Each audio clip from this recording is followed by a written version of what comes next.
आदाब, मैं हूं शादाब। क्या बीजेपी ने हरियाणा और जम्मू कश्मीर की तरह महाराष्ट्र विधानसभा चुनाव में भी मुस्लिम उम्मीदवारों को टिकट दिया था? बीजेपी के साथी पार्टी या कहें महायुति से कितने मुसलमान उम्मीदवार चुनावी मैदान में थे? अब महाराष्ट्र विधानसभा चुनाव के नतीजे सामने हैं और इन सवालों के जवाब भी।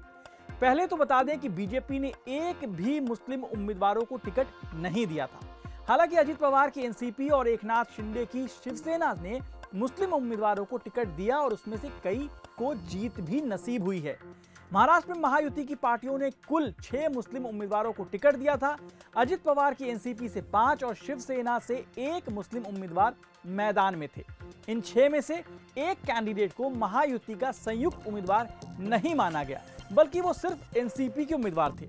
महाराष्ट्र में महायुति ने बम्पर जीत हासिल की है और दोबारा सरकार बनाने जा रही है। अब वापस उसी सवाल पर आते हैं कि एनडीए के कितने मुस्लिम उम्मीदवारों को चुनावी मैदान में जो है वो जीत हासिल हुई है। एक मुस्लिम उम्मीदवार के नाम पर बीजेपी और एनसीपी में ठन गई थी, ये हमने आपको पहले भी बताया।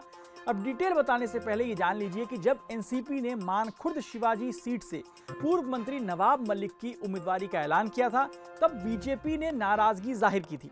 तब मुंबई बीजेपी अध्यक्ष और विधायक आशीष शेलार ने यहां तक कहा था कि बीजेपी सहयोगी एनसीपी के नवाब मलिक के लिए प्रचार नहीं करेगी। तब बीजेपी ने कहा था, विषय सिर्फ एनसीपी द्वारा नवाब मलिक को उम्मीदवार बनाए जाने का है। हमारा रुख दाऊद और दाऊद के मामले से जुड़े व्यक्ति को बढ़ावा देना नहीं है। हम अंडरवर्ल्ड डॉन दाऊद इब्राहिम से जुड़े किसी व्यक्ति को टिकट देना स्वीकार नहीं करेंगे। फिलहाल 39,000 वोटों से नवाब मलिक अपनी सीट हार गए हैं।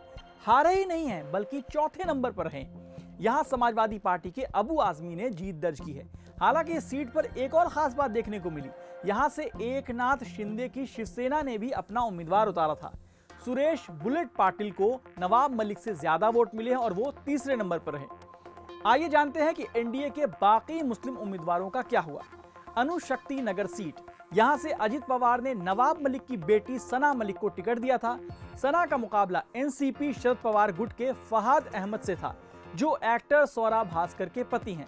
सना मलिक ने करीब 3,000 वोटों के अंतर से जीत दर्ज की है। हालांकि फहद अहमद और सौरा भास्कर ने यहां ईवीएम को लेकर सवाल उठाए हैं। एक और विधानसभा सीट है मुंब्रा विधानसभा सीट। अजित पवार ने नजीब मुल्ला को टिकट दिया था, लेकिन एनसीपी शरद पवार गुट के नेता और पूर्व मंत्री जितेंद्र अहवान ने चौथी बार यहां से जीत दर्ज की है। नजीब मुल्ला 96,228 वोटों से चुनाव हार गए।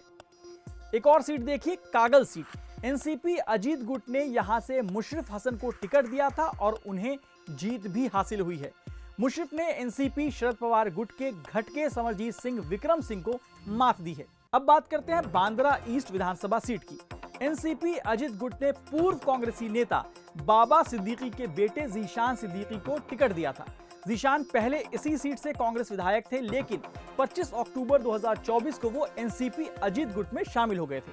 जीशान सिद्दीकी इस सीट से चुनाव हार गए हैं। उन्हें उद्धव ठाकरे के गुट के वरुण सतीश सरदेसाई ने करीब 11,000 वोटों से मात दी है। अब बात शिवसेना के इकलौते मुस्लिम उम्मीदवार की। सिलौट विधानसभा सीट से शिंदे गुट के उम्मीदवार अब्दुल सत्तार चुनाव जीत गए हैं।